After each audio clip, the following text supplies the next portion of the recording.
नमस्कार, मैं हूं रीनू। आप सभी दर्शकों का अन्नदाता कार्यक्रम में स्वागत करती हूं। हमारे देश का किसान जन का पोषक है, वह श्रम का देवता है, अन्नदाता है। उसमें ही भारत की आत्मा निवास करती है।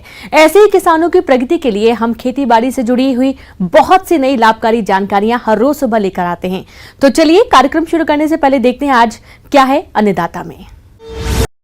अगर आप कम लागत में मुर्गी पालन शुरू करना चाहते हैं तो बैकयार्ड मुर्गी पालन कर सकते हैं। जी हाँ, बैकयार्ड मुर्गी पालन यानी घर के पीछे पड़ी खाली जगह या घर के आंगन में मुर्गियों का पालन करना है। ये व्यवसाय लघु और सीमांत किसानों के लिए काफी लाभकारी साबित हो रहा है और सरकार भी बैकयार्ड मुर्गी पालन को बढ़ावा देने के लिए कई योजनाएं चला रही है। लेकिन इस व्यवसाय से अच्छा लाभ लेने के लिए आपको मुर्गियों की उन्नत नस्लों का पालन वैज्ञानिक तरीके से करना पड़ेगा, जिसके बारे में जानकारी दे रहे हैं कृषि विज्ञान केंद्र जिला पूर्वी सिंहभूम के पशु वैज्ञानिक डॉक्टर रविंद्र मोहन मिश्रा। मैं चाहूँगा कि हमारे किसान भाई जो अपने देहाती मुर्गी का पालन करते हैं वो किन किन विषयों पे विशेष रूप से ख्याल रखें ताकि उनकी मुर्गियों में रोग बीमारी कम आए और उसमें उत्पादकता अधिक से अधिक हो।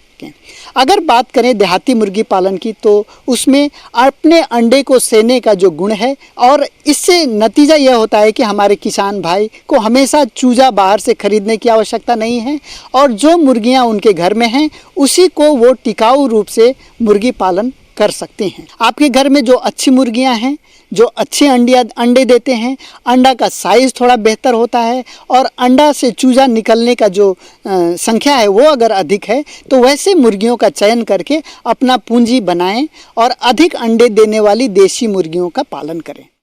देसी मुर्गी पालन को हम कम पूंजी, थोड़ी जमीन और थोड़ी सी मेहनत करके आसानी से कर सकते हैं।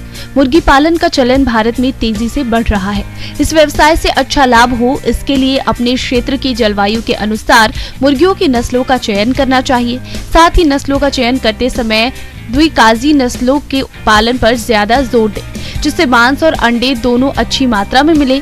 इनमें झारसिम, कड़कनाथ, कारी ब्रो, कैरी प्रिया, कैरी सोनाली, कैरी देवेंद्र, ग्राम प्रिया, वनराजा आदि मुर्गियों की मुख्य नस्लें हैं जिनको आप पाल सकते हैं।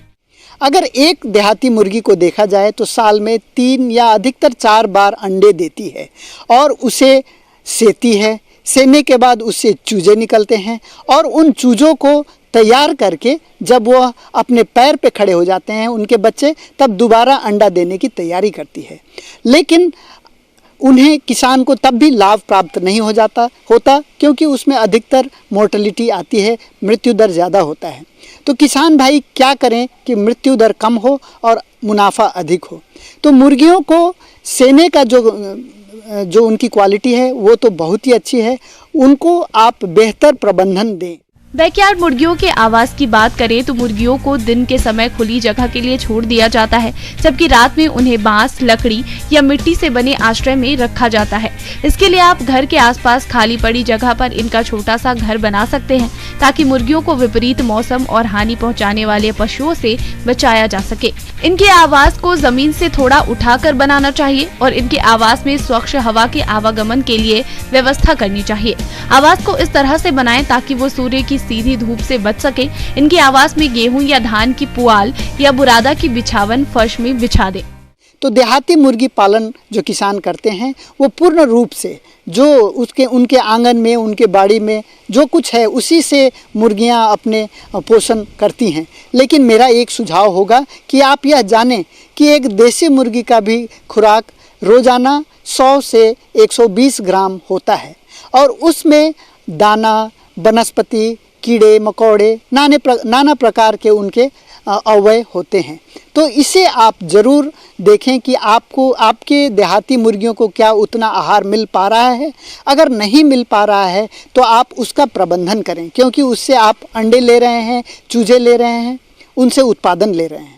बैकयार्ड मुर्गियां अपना आहार घर का आसपास मौजूद कीड़े मकोड़े, घास, सब्जियों और फसलों के अवशिष्ट खाद्य पदार्थ को खाकर पूरा कर लेती हैं। लेकिन अच्छे विकास और अधिक अंडा उत्पादन के लिए मुर्गियों को दाना मिश्रण के खनिज और लवण मिश्रण भी देना चाहिए ताकि मुर्गियां स्वस्थ रहें। वैसे तो देशी मुर्गियों में कई रोगों के प्रति सहनशीलता होती है, लेकिन रानीखेत और कॉक्सीडियोसिस जैसे रोगों से बचाव के लिए मुर्गियों का टीकाकरण अवश्य कराएं। साथ में समय समय पर मुर्गियों को कृमिनाशक दवा अवश्य दें। दूसरी बात, जब आप देहाती मुर्गी पालन कर रहे हैं तो उनको नियमित रूप से रोग बीमारी से बचाने के भी पर्याप्त प्रबंधन करें। मुख्य रूप से देहाती मुर्गियां जो हैं उनमें दो बीमारियां अधिकतर पाई गई हैं, एक रानीखेत और दूसरा चेचक। तो सारे मुर्गियों में F1 स्ट्रेन वैक्सीन का पहला टीका दें, जो आप ड्रॉप से दे सकते हैं। आँख में या नाक में 1 बूंद देना है, छोटे बड़े सभी मुर्गियों को। जब आपने सारे मुर्गियों को रानीखेत का पहला टीका दे दिया तो 21 दिन के बाद लसोटा स्ट्रेन वैक्सीन पीने के पानी में मिला के दे सकते हैं। तो उससे 1 साल का उनको रोग प्रतिरोधी क्षमता विकसित हो जाता है। उसके अलावे कृमिनाशक दवाओं का प्रति 3 महीने में 1 बार ज़रूर प्रयोग करें। पहला जो बच्चों को जो आप देंगे वो 15 से 20 दिन के चूजों को पाइपराजिन दवा से उपचारित करें, जो गोल कृमि पे काफ़ी कारगर होते हैं। और उसके 2 महीने के बाद एल्बेंडाजोल या फेनबेंडाजोल दवा से उन्हें कृमि रोग रहित बनाएं। इससे आप देखेंगे कि आपकी देहाती मुर्गियों में भी किसी प्रकार के समस्या आपको नहीं आएगी और उनकी उत्पादन क्षमता बढ़ेगी, उसमें रोग प्रतिरोधी क्षमता बढ़ेगा और वह मृत्यु दर उसमें कम से कम हो जाएगा और आपकी उत्पादकता अधिक से अधिक हो जाएगी।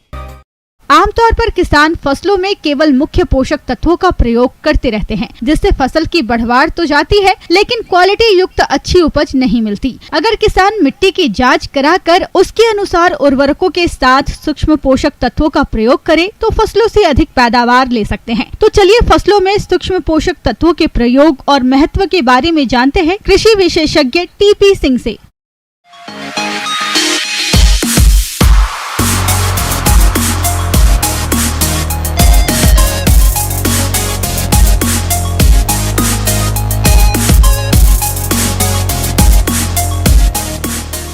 जब आप खरीफ की बिजाई कीजिए तो आप खरीफ की बिजाई से पहले यदि आपके हाथ में मृदा स्वास्थ्य कार्ड जो है आ गया है, तब तो उस मृदा स्वास्थ्य कार्ड के आधार पर अपने खेत में आप जो है उस कार्बनिक खाद का या उर्वरक का आप जो है उपयोग कीजिए। यदि जो है आप जो है जांच नहीं करा पाए हैं कि आप जिस तरह से मुख्य पोषक तत्व में आपका जिस तरह से नाइट्रोजन आ गया, फास्फोरस आ गया, पोटास आ गया, द्वितीयक पोषक तत्व में आपका कैल्शियम, मैग्नीशियम और सल्फर आ गया, और सूक्ष्म तत्व में जिस तरह से आपका जो है जिंक आ गया, लोहा आ गया, तांबा आ गया, मैंगनीज आ गया। तो जिस तरह से इस मिट्टी में हमारी जो है मिट्टी में अधिकतर जिस तरह से ज़्यादातर जो है ये देखा गया है कि सल्फर और जो है लोहे की जो है ना कमी पाई जाती है किसान बंधुओं। तो इसको आप क्या कीजिए, जिस तरह से आप जो है बाजरा बा रहे हैं, ज़मीन में जो लोहे की कमी है, तो आप क्या कीजिए कि फसल के बिजाई के समय ही 10 किलो फेरस सल्फेट प्रति हेक्टेयर के हिसाब से आप ज़मीन में फेंक करके और उसको ज़मीन में मिला करके और फसल की बिजाई कर दीजिए। पौधों को अपनी वृद्धि, विकास और विभिन्न जैविक क्रियाओं के लिए पोषक तत्वों की जरूरत होती है। इन पोषक तत्वों के न मिल पाने से पौधों की वृद्धि रुक जाती है और पौधे पर लक्षण दिखने लगता है। यदि ये पोषक तत्व एक निश्चित समय तक न मिले तो पौधा सूख जाता है। वैज्ञानिक परीक्षणों के आधार पर 17 पोषक तत्व पौधों के लिए जरूरी बताया गया है, जिनके बिना पौधे की वृद्धि विकास संभव नहीं है। इसलिए फसल से अच्छी पैदावार लेने के लिए फसल की जरूरत के अनुसार पोषक तत्व डालना चाहिए। बहुत से किसान भाई मिट्टी परीक्षण नहीं करवा पाते हैं और बीजों की बुआई कर देते हैं, जिसके कुछ दिनों बाद फसल में पोषक तत्वों की कमी के लक्षण दिखने लगते हैं। ऐसे में किसान कौन सा पोषक तत्व ले और किस तरह से कितनी मात्रा में डाले, जिससे फसल की बढ़वार अच्छी हो और आने वाले समय में फसल से अधिक पैदावार मिल सके। आपके ज़मीन में लोहे की कमी है और यदि आप जो है बेसल में आप फसल की बिजाई के समय आप नहीं डाल पाए हैं, तो उसके लिए अब बहुत सारा उपाय है किसान बंधुओं की। अब जो है सालुबल फर्टिलाइज़र जो आ रहा है और वाटर सालुबल भी आ रहा है, मतलब वो पानी में डालिए और आपका घुल जाएगा।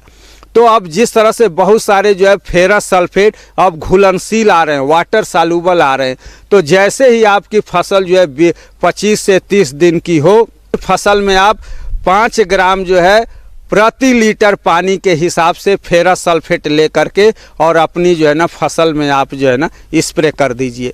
तो जब आप स्प्रे कर देंगे तो फोलियर स्प्रे होगा, वो जो है वो ज़्यादा कारगर होगा और पत्तियों के द्वारा पौधा जो है ले लेगा और फेरस की कमी को जो है, आयरन की कमी को, लोहे की कमी को वह जो है सो जो है ना नहीं करेगा। कि अब जो है किसान बंधुओं ज़्यादा से ज़्यादा आप भी जो है ना वाटर सालुबल फर्टिलाइज़र है उसका आप उपयोग आप जो है ड्रिप के माध्यम से और फव्वारा के माध्यम से इसकी मात्रा, जब वाटर सालुबल उर्वरक का आप उपयोग करेंगे तो ये मात्रा भी इसकी कम लगेगी, तो इसकी कीमत भी आपकी कम लगेगी।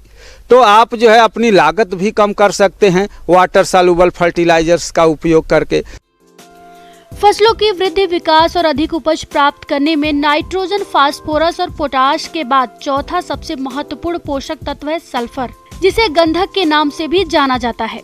भारतीय मृदाओं में सल्फर की कम मात्रा में उपलब्धता और दलहन व तिलहन फसलों में सल्फर का अवशोषण फास्फोरस से भी अधिक मात्रा में होने के कारण एक अच्छी फसल उत्पादन में इसका महत्व और भी बढ़ जाता है, जिसका उचित मात्रा में प्रयोग करना बेहद जरूरी होता है। पानी की उपलब्धता है वहाँ पर जो है मूंगफली बात है। मूंगफली में सबसे ज़्यादा जो है ज़रूरी है किसान बंधुओं सल्फर। अब सल्फर आप जो है दो तरह से दे सकते हैं। एक तो आप जो है जिप्सम के माध्यम से दे सकते हैं, तो जिप्सम आपको हमेशा जो है ना बेसल में ही देना पड़ेगा। तो 25 से 30 किलो प्रति कच्ची बीघा आप जो है फसल बिजाई के समय जिप्सम को ज़मीन में फेंक करके आप फसल की बिजाई कर दीजिए। तो इससे क्या होगा किसान बंधुओं कि आपकी फसल में आपको जो है जिप्सम के माध्यम से, जिप्सम में कैल्शियम भी होता है और सल्फर भी होता है, तो आपकी फसल को, आपकी ज़मीन को कैल्शियम भी मिल गया और सल्फर भी मिल गया। यदि आप जिप्सम बेसल में नहीं दे पाते हैं, वाटर सालुबल आता है, उसको आप जब आपकी फसल 25 से 30 दिन की हो जाए तो आप जो है उसको जो है वाटर सालुबल जो है सल्फर ले करके और आप स्प्रे के रूप में आप अपनी फसल पे स्प्रे कर दें, तो आपकी जो है फसल में जो है सल्फर की कमी जो है नहीं आएगा। और यदि आप जहाँ पर पानी है, जो किसान जो है मूंगफली बा रहे हैं, उनके लिए तो कैल्शियम और सल्फर जो है उनकी फसल के लिए अमृत का काम करता है। ये दो चीज़ें तो मूंगफली बाने वाले किसान अवश्य दे जो है उपयोग में लेना चाहिए। दूसरी फसल जिस तरह से मूंग हुआ, आपका बाजरा हुआ, या दूसरी फसल भी ले रहे हैं किसान जिस तरह से, तो उसमें भी जो है सल्फर जो है अपना जो है द्वितीयक पोषक तत्व है दूसरा। लेकिन अब जहाँ पे कमी आ रही है सल्फर की, वहाँ पर ये सल्फर प्राथमिक पोषक तत्व हो गया है। तो सल्फर का उपयोग जिस तरह से आप नाइट्रोजन, फास्फोरस, पोटास का उपयोग कर रहे हैं, उसी तरह से आप जो है ना चौथे पोषक तत्व के रूप में आप सल्फर का अवश्य जो है ना उपयोग करें। तो सल्फर का उपयोग करने का पहले ही अपन चर्चा कर लिए कि जिप्सम के माध्यम से कर सकते हैं, या जिस तरह से वाटर सालुबल सल्फर आता है उसके माध्यम से आप उपयोग कर सकते हैं। अभी हमारा जो किसान जो मूंग बा रहा है, बाजरा बा रहा है, मूंगफली बा रहा है, उसमें जो है सल्फर का उपयोग जरूर करे। वो जो है 25 से 30 किलो कच्ची बीघा वो जो है जिप्सम का उपयोग कर ले। यदि आप बेसल में नहीं डाल पाया तो उसको आप जो है पानी छिड़काव के रूप में उसका वाटर सालुबल सल्फर का 25 से 30 दिन का मूंग हो जाए या 25 से 30 दिन का बाजरा हो जाए, उसमें आप जो है स्प्रे करके सल्फर की कमी को आप दूर कर सकते हैं। किसान भाइयों, कीट के कारण फसलों को काफी नुकसान होता है, इसीलिए समय रहते कीटों की रोकथाम करना बेहद जरूरी है। अगर भिंडी की फसल में कीटों की बात करें तो इसमें भी ऐसा ही कुछ देखने को मिलता है। इसीलिए भिंडी की फसल में कौन कौन से कीटों का प्रकोप होता है और रोकथाम किस तरीके से करना है, चलिए इस बारे में जानते हैं बिरसा कृषि विश्वविद्यालय जिला रांची के कीट वैज्ञानिक डॉक्टर रविंद्र प्रसाद से।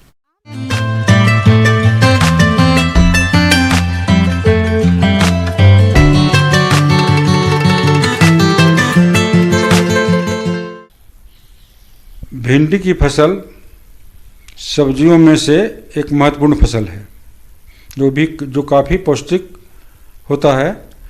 लेकिन साथ ही साथ इस भिंडी के फसल में कई तरह के हानिकारक कीड़ों का आक्रमण होता है। उन कीड़ों का नाम पहले जानना जरूरी है। तो एक कोटि इसमें ऐसा है, एक वर्ग ऐसा है जो रस चूसने वाले कीड़े होते हैं। उन रस चूसने वाले कीड़ों में से लाही है और मधुआ जिसे लीफ हॉपर कहते हैं। लाल कपास का मुतकुन है जो कपास में भी लगता है, इसलिए कपास का मुतकुन कहते हैं। पौधों के पत्तियों के रस चूसते हैं, कोमल डंठलों के रस चूसते हैं, पुष्पकलियों के रस चूसते हैं। भिंडी की फसल में कई तरह के कीटों का प्रकोप होता है, इसलिए समय समय पर इसकी देखभाल करते रहना चाहिए। कीट नियंत्रण के समुचित उपायों को समय समय पर अपनाकर फसल को होने वाले नुकसान से बचाकर अच्छी उपज ले सकते हैं। कीट नियंत्रण के उपाय: कीट ग्रसित प्ररोह, फल, फूल एवं कोपलों को इकट्ठा कर नष्ट कर देना चाहिए। लाइट ट्रैप लगाकर वयस्क कीटों को नष्ट करें। नर वयस्क को आकर्षित करने हेतु फेरोमोन ट्रैप 12 प्रति हेक्टेयर लगाएं। उचित फसल चक्र अपनाएं। जैविक कीटनाशी दवाओं का छिड़काव करें और इससे कीट नियंत्रण न हो तब रासायनिक दवाओं का छिड़काव करें। ऐसा करके फसल को काफी हद तक कीटों से बचाकर अच्छी पैदावार ले सकते हैं। सबसे महत्वपूर्ण कीड़ा है जो प्ररोह वेदक और फल छेदक कीट। ये जो प्ररोह वेदक और फल छेदक कीट है, बढ़ते हुए प्ररोह को तना में छेद कर डालता है और जब इसमें फल लगता है तो फलों में भी छेद करके उसके आंतरिक गुद्दा को खा डालता है, जिसके चलते फल न बिक्री लायक होता है न मनुष्य के द्वारा उपयोग करने लायक रह जाता है। इस तरह से ये कीड़े नुकसान पहुंचाते हैं। प्ररोह और फल छेदक कीट: इस कीट की लटें भिंडी फसल में काफी क्षति पहुंचाती है, जो कि फलों में छेद कर अंदर घुस जाती है और फल खाकर नुकसान पहुंचाती है। इसके प्रकोप से शुरुआत में अंतिम प्ररोह टर्मिनल शूट मुरझा जाती है, इसके बाद गिर जाती है। फल, फूल और कलिकाएं भी गिर जाती हैं। साथ ही फल अनियमित आकार के हो जाते हैं और वर्षा के बाद वातावरण में ज्यों ही आर्द्रता बढ़ती है, इस कीट का प्रकोप प्रचंड रूप ले लेता है और भारी नुकसान पहुँचाता है। फल छेदक कीड़ा है, पत्रलपेटक कीड़ा है, उससे बचाव के लिए फ्लूबेंडियामाइड जो फेम के नाम से बाजार में उपलब्ध है, उसका 1 मिलीलीटर प्रति 3 लीटर पानी में घोल बना करके साफ मौसम में इसका छिड़काव करना है। जब तापमान वायुमंडल का बढ़ता है और बरसात बीच में अगर 10-15 दिन रुक जाता है, उस परिस्थिति में लाल मकड़ी का प्रकोप होता है, जिसके चलते भिंडी की पत्तियां नीचे की ओर या कभी ऊपर की ओर मुड़ सी जाती हैं, जिसके चलते इसका नुकसान होता है। लाल मकड़ी रेड माइट्स: यह 8 पैरों वाला बहुत छोटा लाल पीला कीट होता है जो अपने तीखे मुखों द्वारा भिंडी फसल के पौधों की निचली सतह पर रहकर रस चूसता है। इसके भी शिशु यानी निम्फ और वयस्क हानिकारक होते हैं। क्षति के कारण पत्तियों पर भूरे सफेद धब्बे बन जाते हैं तथा पत्तियां मुड़ने लगती हैं और भूरी पड़कर गिर जाती हैं। इसके नियंत्रण के लिए, मकड़ी के नियंत्रण के लिए स्पायरोमेसिफेन नामक का दवा जो वेरोन के नाम से बाजार में उपलब्ध है, इसका 2 मिलीलीटर प्रति लीटर पानी में घोल बना करके साफ मौसम में छिड़काव करना है। इससे कीड़ा ऐसा है जो पत्तियों को लपेट लेता है, जिससे पत्रलपेटक कीट कहते हैं। लपेट करके उसके हरी तिमा को खा डालता है। और जो पत्रलपेटक कीट है उसके निदान के लिए भी ये फ्लूबेंडियामाइड नाम का जो कीटनाशी है उसका 1 मिलीलीटर प्रति लीटर पानी में घोल बना करके छिड़काव करना है। और ऐसा करके आप अपने भिंडी में होने वाले कीड़ों और मकड़ियों से होने वाले नुकसान को आप रोक पाएंगे और भरपूर उपज ले पाएंगे।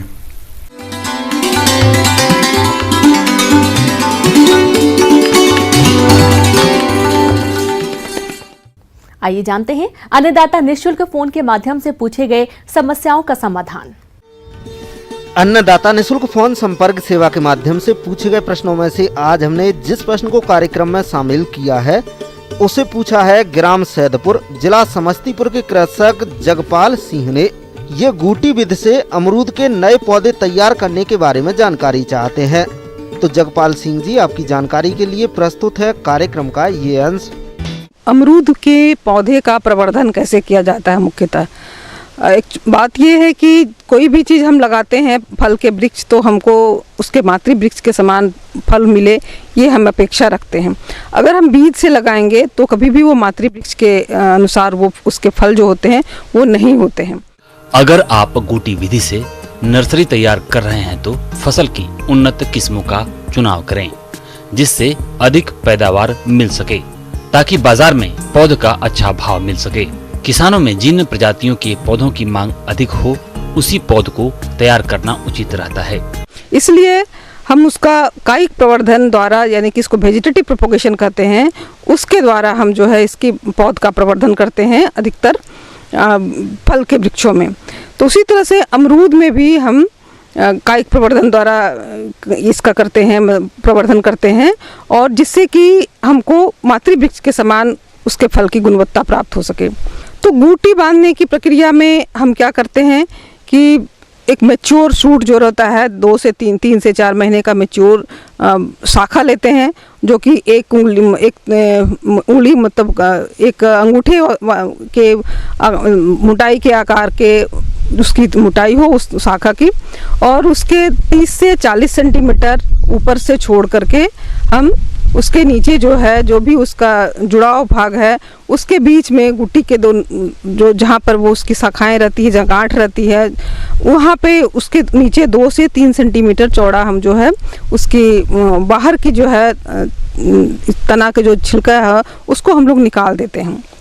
निकालने के बाद जो है ये इसका लंबाई जो है 2 से 3 सेंटीमीटर होता है, 1 से 2 मिलीमीटर गहरा होगा, इससे ज़्यादा गहरा हमें नहीं करना चाहिए।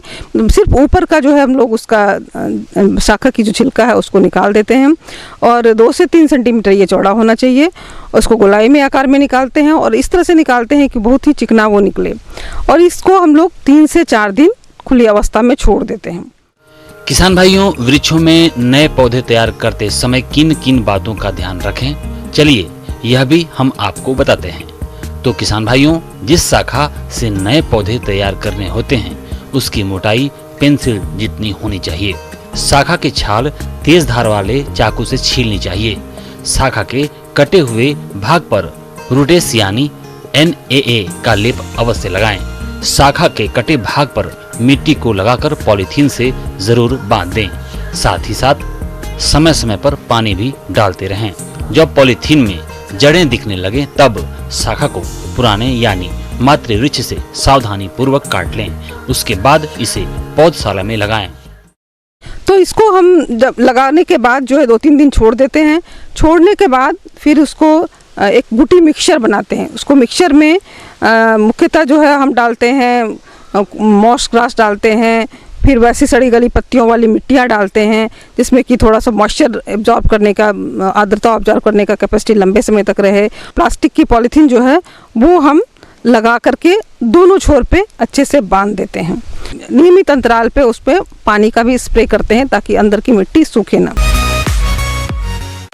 एक नजर डालते हैं राज्य के कुछ मंडियों के प्रमुख फसलों के बाजार भाव पर।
किसान भाइयों, कृषि संबंधित समस्या और सुझावों के लिए आप हमें इस पते पर संपर्क कर सकते हैं।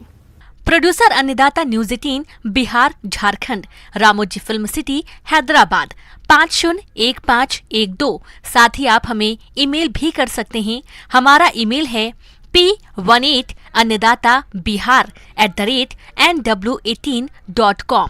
इसके अतिरिक्त आप हमें निःशुल्क हेल्पलाइन नंबर 1800889216 पर सोमवार से शनिवार सुबह 10 बजे से शाम 4 बजे के बीच संपर्क कर सकते हैं। अब समय हो रहा है आपसे विदा लेने का। कल फिर मुलाकात होगी कृषि से जुड़ी महत्वपूर्ण जानकारियों के साथ। नमस्कार।